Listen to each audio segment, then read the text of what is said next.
Hiya, it's Gaz here from Moth Creaturae with another video of this helmet project that I'm doing at the moment to coincide with my first motorbike build, the City Sled, based on my 1958 Triumph 21. So yeah, we're in the workshop. It's absolutely gibbers outside, like, so I've got the heating on, cranked up, so we'll get that closed up now. Nice and warm, I can hear it roaring. Right, I've got my brew here ready to go. Right, so quick recap what we're doing. So if you remember from the previous videos, I'm using an AGV Titech helmet, and it was my road race replica helmet, if you like, for when I used to ride sports bikes when I was younger. So I bought this helmet in 2006. It was when I bought me Honda, what was it, CBR 600 RR, and it was rapid. I loved this bike. Anyway, I wanted to look the part, so I kind of looked a bit like a Power Ranger. I had me black and silver Denisi leathers, and I wanted something that was going to kind of match. And blokes would go down the route of different brands for different shape heats and that. I've just got a head, haven't I? So I wasn't really fussed about going down this route, like thinking about what fits in this way and this and that and the other. I'm never going to be, you know, that keyed into me equipment where the helmet I went with was used by legends like Valentino Rossi, and while he is at such a high level in his game, you know, he's going to feel he could advise on tweaking this, that and the other. I couldn't. I'm just a geezer that likes to ride a bike fast. Anyway, so I bought this helmet, and it's made of carbon fibre. It's called the Titech. On previous video I mentioned that this was fiberglass. It's not, it's carbon fibre. I mentioned that these vent covers were made of aluminium. They're not, they're actual titanium. This was a really high sort of caliber, high standard, high technology helmet back in the day when I bought it. Now, I bought it kind of 2006, what was that, it's kind of 14, 15, 16 years ago, and back then they'd been out for a few years. Maybe it's not this style, but definitely this shape, this model, the Titech. It was kind of their AGV's flagship, if you like, top of the range lid.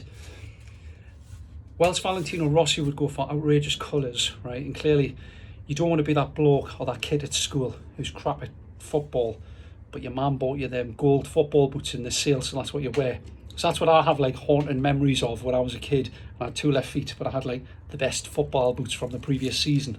And it was like everyone, if I ever played a game of football with the school, they thought, well, he must be really good because he's wearing them.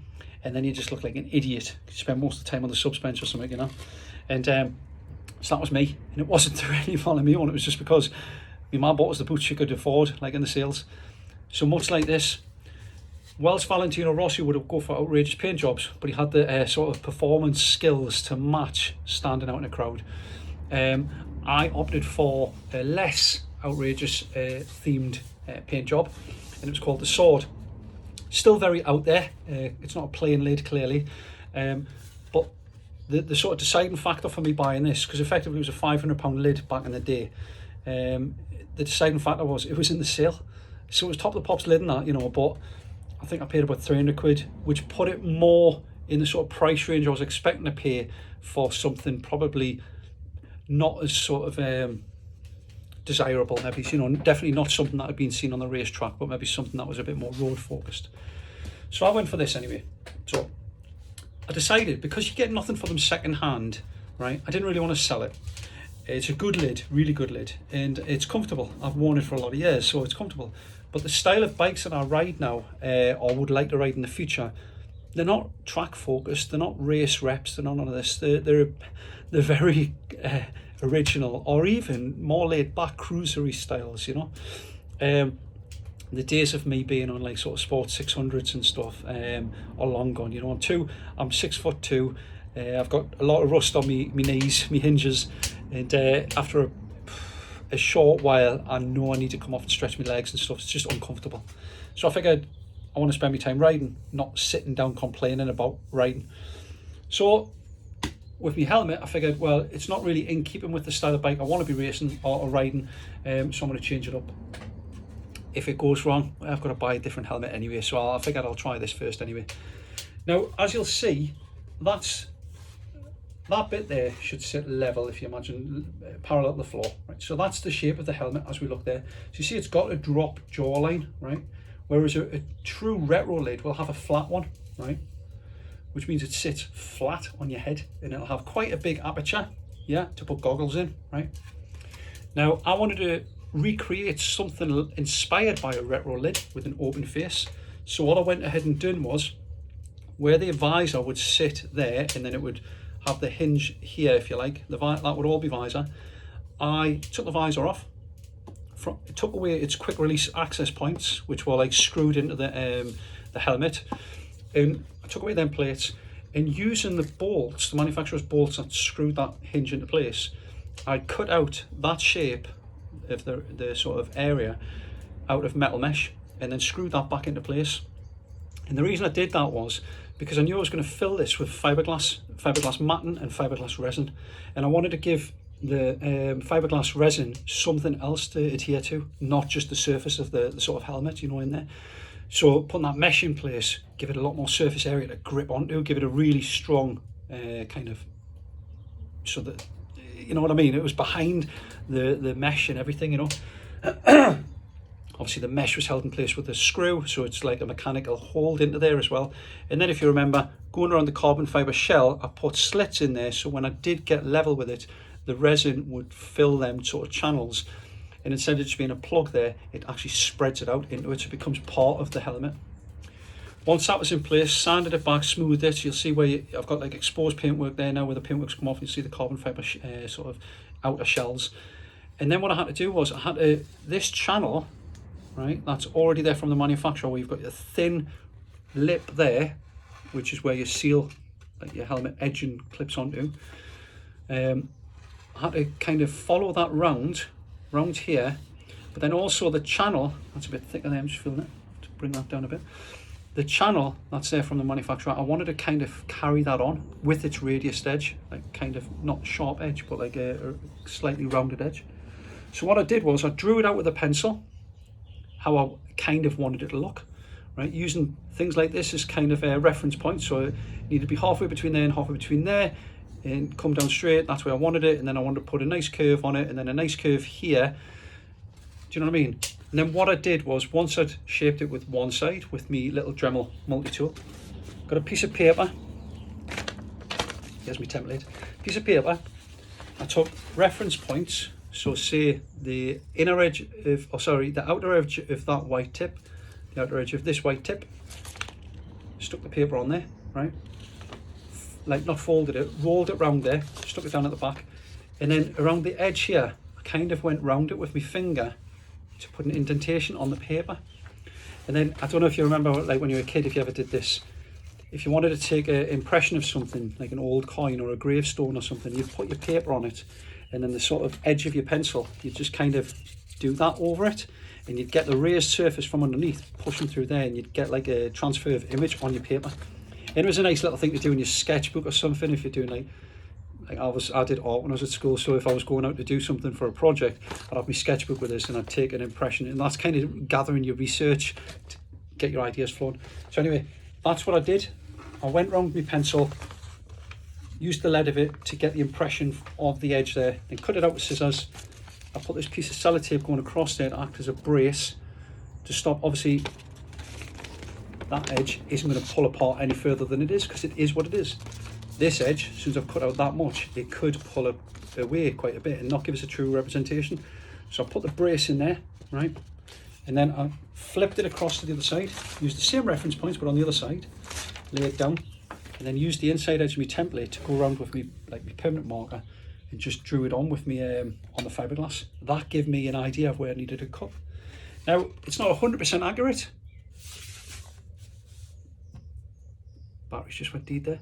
It's not 100% accurate, but I'm very happy with it. It's about 95% accurate, right? And for a human, I think it's pretty decent. Moving on. The visor. We could use goggles with this. The visors, I want to reuse my old clear visor and my old dark visor, which means I need to put them on once I've finished all this, all the work I'm doing before painting everything. Put my visor on, draw around it, which will be easier because they're see-through. And then, apart from the black one, but I'll do the clear one first, use that as a template for the black one. Then I'll cut that out with my Dremel with the cutting discs. bring it down just smaller than that outside edge so it fits in there, right? So it'll sit in there. I will be putting an edge on this, and I will be putting an edge on the visor. And the way the visor will hold into place, thought about different options. The old skiing goggles strap, like, you know, that goes around like motocross helmets, would look pretty cool. And also you can get these custom made, so I could have like Moth Creaturae graphics on there. That would be awesome. But the paint job I'm doing, I'm using rattle cans, and it's not going to be as durable as a professional, like airbrushed paint job, and then putting a low bake, you know, like an oven to cure the lacquer or the paint. Mine's going to be rattle cans, and then kind of hardening between, 24 hours and a week of sitting in my house, you know, just in nice temperature to kind of harden up. And even then it's not going to be mega durable. So I need to protect the paintwork as best I can, so I don't want anything rubbing on it.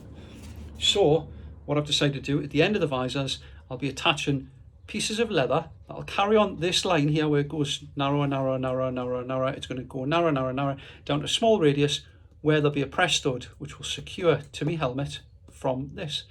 And on that nice piece of leather there, to be revealed on a later date, but I'm going to put a nice little embossed Moth Creaturae image on the leather strap on each side. The visor will have a black beading going around it, regardless whether it's the black visor or the clear visor. So that's the visor taken care of. Silver stud, black leather with contrasting silver stitching around it, black sort of around it. Right, take that off. Helmet, like I mentioned, I've got to be sensible with my expectations here. Using rattle cans, I'm no street artist, graffiti artist, so I'm going to find it really difficult to mix and get different variations of shade, you know, on a particular colour. So some of the ideas that come in on this competition that we did on Facebook and Instagram were sick. They were absolutely brilliant. And whilst the competition, I'm going to put you on charge here because I don't want this going flat while we're chatting. Believe it or not, you know I don't edit these videos, and this is like, I think it's about the 5th time I've done this video today.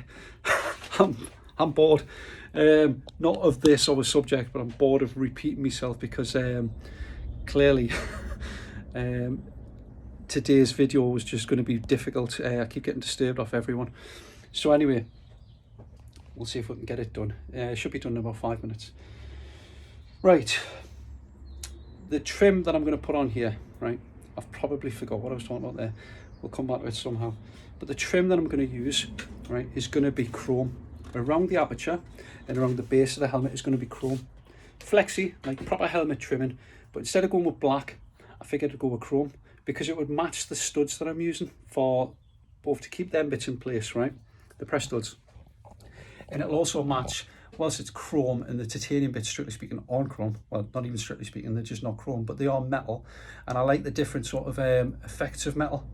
So if I could have went with like a brushed or a more satin press studs, then that's what we'd do. And I'd go with a satin sort of silver edging, but you can't, you can only get chrome or black.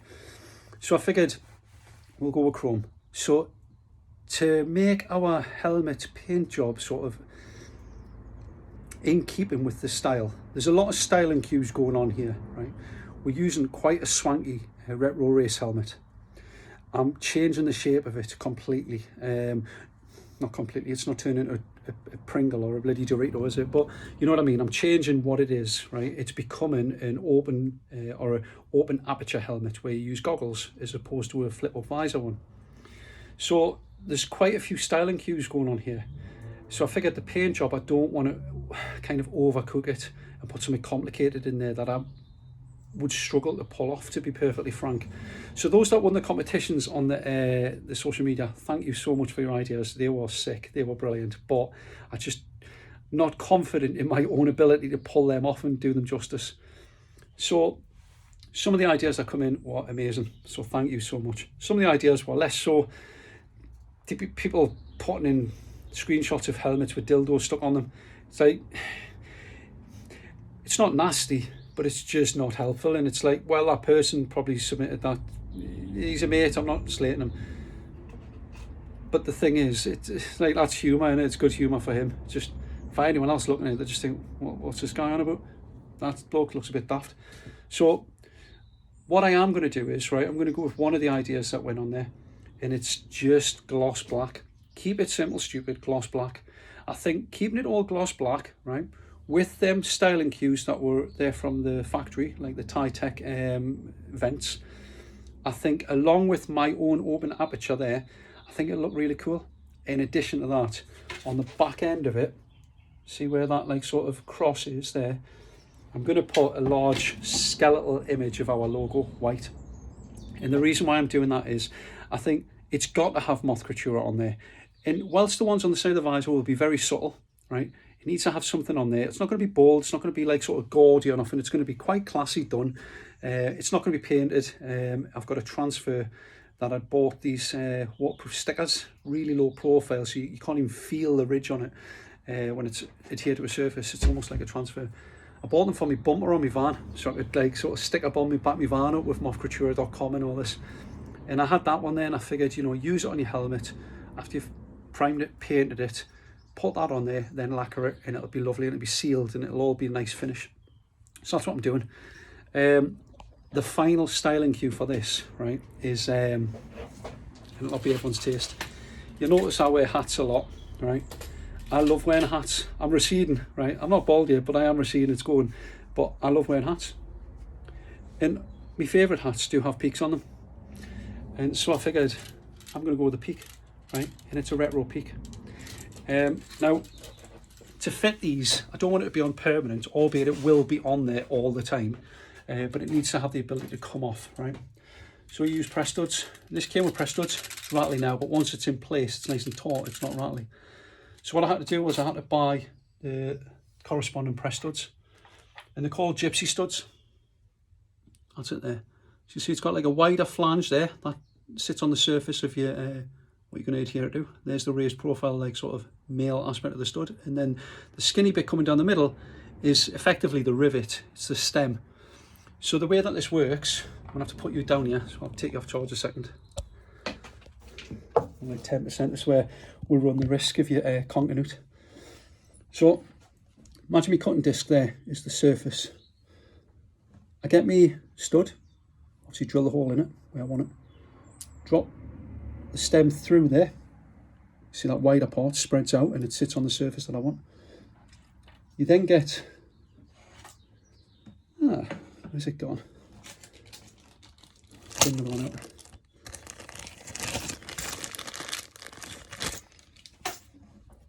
You then get, it's like a washer, that's all. It's got a slightly raised profile, you know, to add strength to it, but that sits on the back of it, underneath like that. Yeah, and then what you do is, you get your die base, right, and you put your stud in the die base to protect it from getting damaged. Fiddly. And you get your die press, which you see it's got that raised profile nipple, which sits in the middle of that rivet, like that. And then you hit down on the surface of that with a hammer.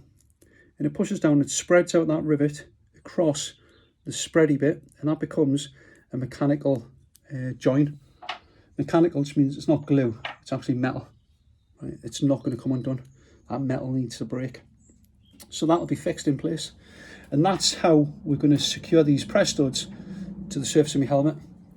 Now, what I had to do originally, I had to put a central mark where I wanted this first, back on charge here, where I wanted to put this first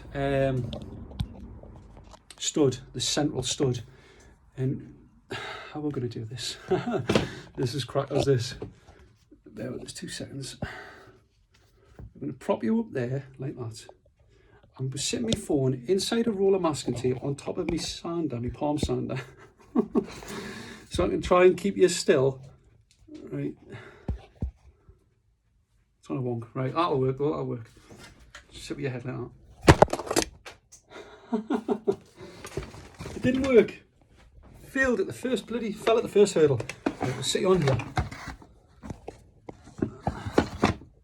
Bloody hell. Reviews. Yeah, Gaz's camera works shit. Right. I swear John's going to get full up with your leg. How am I, please? There we go. There we go. Right. This time. So what I had to do was, so I could work out where this visor wanted to go, I had to put the vent covers back on, right? And the reason being is they're important styling cues for this, which is effectively going to have a paint, a bland paint job. So I needed to put the visor on, right, to work out that it wasn't too high and covered the vents. It wasn't too low where it restricted my view. And also what I needed to work out was where the trim goes on, it's going to be chrome. Then it's going to have a separation of black. Then it's going to have the silver of the stud. Then it's going to have the rest of the black above it.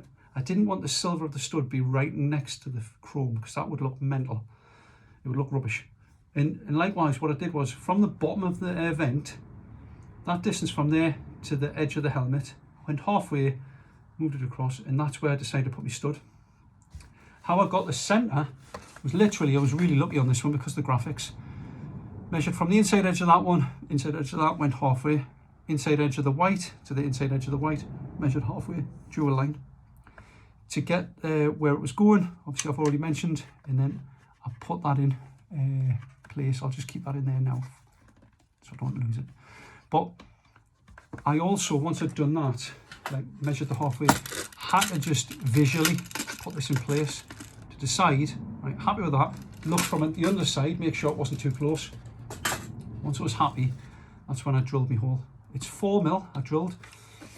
Now, going into detail here, this piece here, the styrofoam inside, this is what protects your melon if you take a tumble. It effectively slows down the impact. So the absolute force of you moving at speed to stopping like that, you didn't have anything in your head's going to smash like a melon. This protects it. You're still going to get damage, just not as much damage. Hopefully not life-threatening damage. And whilst it's really hard to feel the styrofoam, under massive force it will squash. So it slows down the impact. The outer skin will stop any sharp objects or anything, you know, piercing it, but really it's to do with putting a cool graphic on, you know what I mean? Otherwise you could just ride around with something like that, and a plastic thingy. Reduces weight, adds strength to it, stops anything piercing, and then also you put a cool graphic on. Right, I tried to remove the styrofoam, and I had a hairdryer in there to remove, like, warm up the glue, and then I was going around it with my skinny metal ruler in between the shell and also the styrofoam, poking it through, trying to kind of saw at the glue. And then as I was pulling, I just figured, you know what it is, I'm going to end up doing damage to the skin of the helmet, or the shell of the helmet, or the styrofoam. And I can't afford to buy another one because even second hand, these are still a good few £100. I looked at it because I figured I could cut the other one out of the shell off, use the styrofoam, and then cut the styrofoam out of this one, and then insert the other one once I finish the paint job. But it's just too expensive to do it, so I figured no. So instead of trying to remove it and risk damaging it, which would render it useless, I decided I'm going to have to just accept I'm going to have to modify it. If you see AGV, it already put loads of holes in it. See at the top of it there for ventilation, right? And likewise at the front, it's difficult for you to see, but there is like sort of 1-inch squares, basically where the air channels go through to allow the air to breathe the top of your head. So they've calculated where it's not reducing their structural integrity by putting holes in. Now I'm not that boffin, right? And I'm not advising anyone to modify a helmet that's going to protect your life the way that I'm doing it. I ain't selling this helmet, I'm keeping it for me. And I'm willing to take the chance on some aspects of my life. And I don't think what I've done here is going to reduce the structural integrity to the degree that that will cause my death. If I die while wearing this helmet, it's the crash that's killed us, not me helmet. So I figured I'm going to put the central one on, right? The way that I'm going to have to do it without removing the styrofoam, I'm going to have to drill my 4mm hole through it. I'll go all the way through, including through the styrofoam. And then to get me die in place, what I'm going to have to do is I'm going to have to drill a hole on the back, which is 8mm, go through it so my die will fit into it as it went. So I can take my die, press a piece, and it'll fit in there, and I can hammer from the inside of my helmet down. So that's what I've done. So now I'll end up with 1, 2, 3 holes there. You'll see that it's not really going to compromise this great degree, right, because it's quite spread out. It's not right next to each other. That's the risk anyway, calculated risk. I'm not going to fix them in place just today because I need to paint it before I fit these, otherwise I'll end up having to paint the press studs as well. So all I'm doing is measuring it up, mocking it up. The first one's in place. Put the peak in place, right, so we know where it is. And then what we'll do is I'll just measure now with a pencil where these ones need to be, and then I'll drill them, and that'll be the end of today's video. Right, so bear with us. First thing we're going to do, right, now it's in place, it's got its sort of date and point, if you like. It's not going to move from there. We know that's central, so we know that each edge, trusting that this is equal, like symmetrical, trusting that the helmet's symmetrical. We're going to take this round, and very unscientifically, using the edge of my pencil, I'm going to look for where that press stud is, and I'm going to draw a little line, right, in a central line, where it looks like the center of that press stud sits, right? Just a little line on the thing, right? Do it the same on the other side.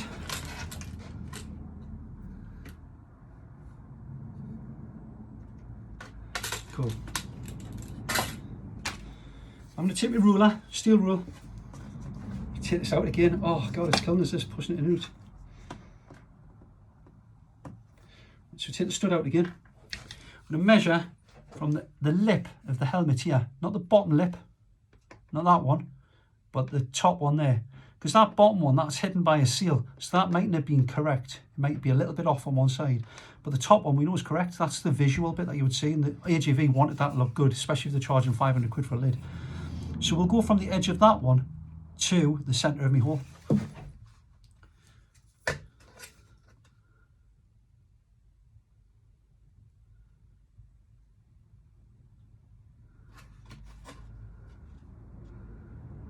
And I'll make that 11 mil. So what I'm going to do, where I've drew my little line there, assuming that is the centre, I'm going to come up 11 mil from there.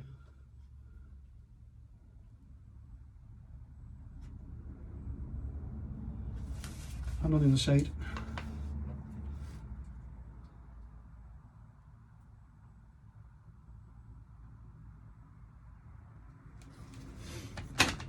Right, I'm going to refit this now, put my stud back in place. Right, now I know I've got my line where the 11 mil is. I'm going to move this up to, so the bottom of this stud, the bottom of the stud sits just above the top of that line that I drew. So it'll give us a more accurate centre line.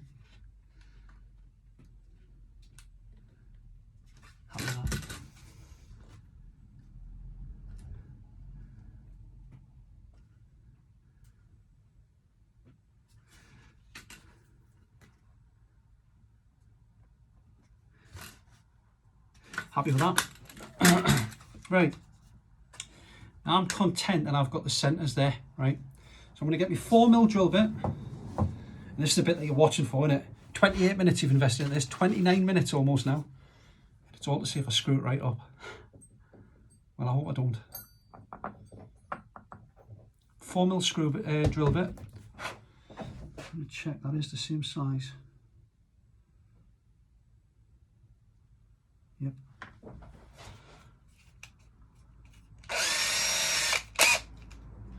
Right.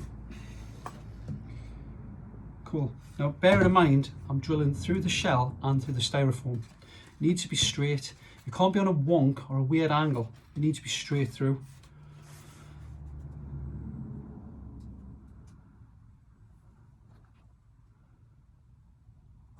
I don't see it there now. So.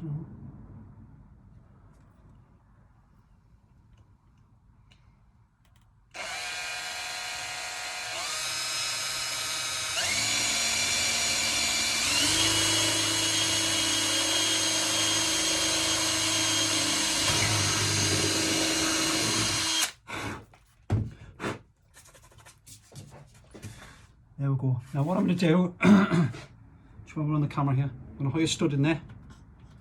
Be tight because it is 4 mil going into 4 mil. Hold your stud in there. Hold my visor back on. Hold my peak. It's a nice tight fit, right? So then this next one,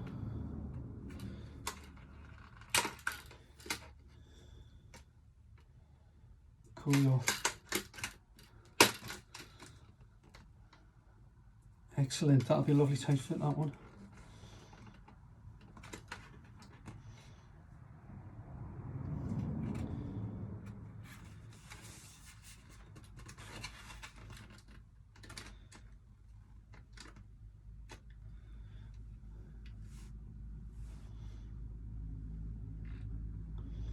Needs to be on the inner edge of that.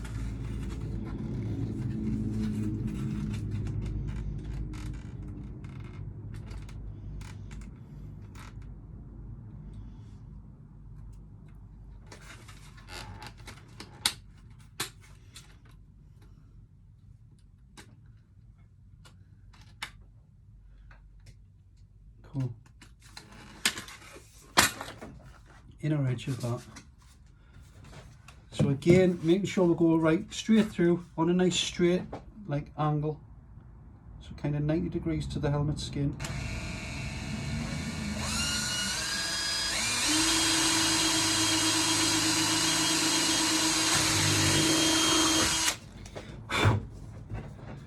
Cool. Right, so I'll put another stud in here. Let's see what we're like.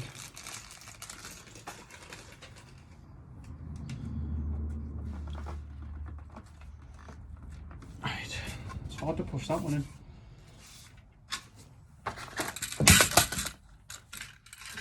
Centre one on, inside one on, inside one on. There we go. That's that in place. I'm so chuffed for that. If you look at the line from the edge of the inner edge there to the edge of the visor, and look at the other side, it's about the same. So I've got that. How I want it. I'm so chuffed with that, how it's going, and it's going to look sick with it all like sort of gloss black. Right, so that's in place there now. Right, I'm going to excuse the mad hair.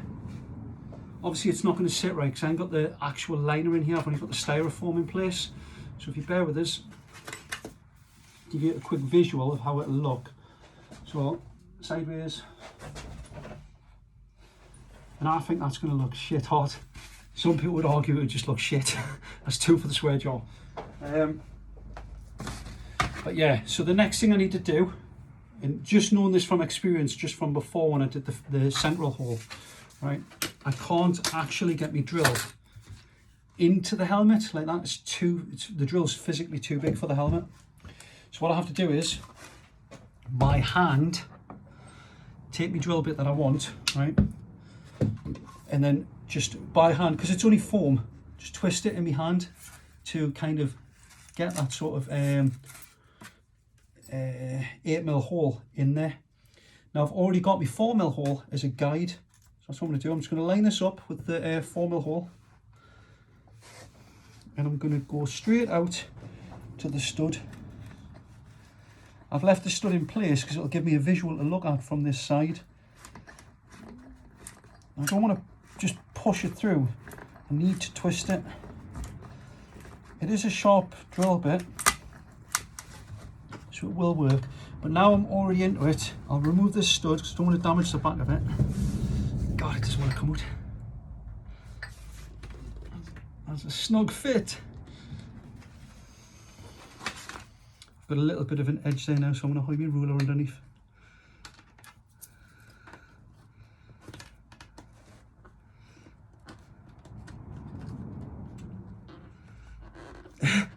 And this is why doing bodywork stuff, right, or anything like this, any sort of modifications like this, it's decent having nails. I've cut my nails for this video because I was holding up studs before and I thought, God almighty, you look like some kind of bloody feral beast. Right, so I've got that one out. So now what I do, I've already got it, the drill bit, on the kind of axis that I want it. So just keep going until the very thin gap between the styrofoam and the shell. I see the edge of the drill bit up here there. There we go. Let's pull it out. Empty out the bit of foam that's come out. Do it again. I'm just going to poke through there.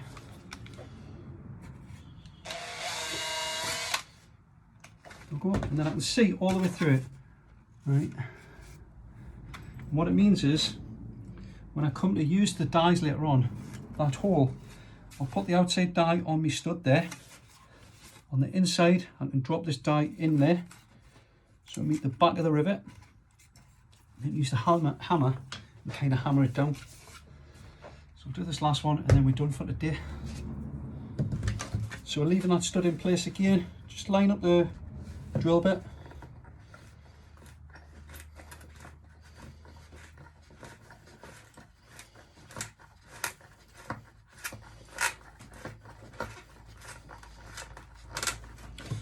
Point now we're going to remove this stud. Oh, there we go. Come out a bit easier that one.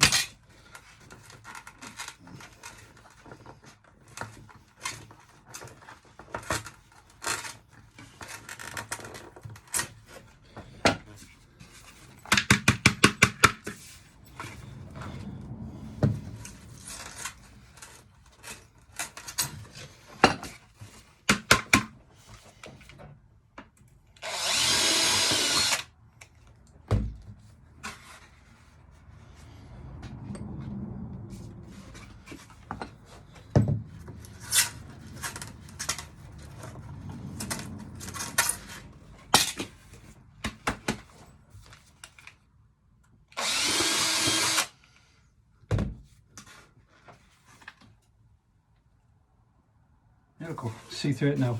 Excellent, so now I've got that prepped. Next thing I need to do is these two here, but I can't do them until I've got the visor done. So clearly I need to do the visor before I do any paint jobs. But we're getting there, aren't we? We've got the shape of it now. I need to order the edging from the internet. I've got the peak bit done now.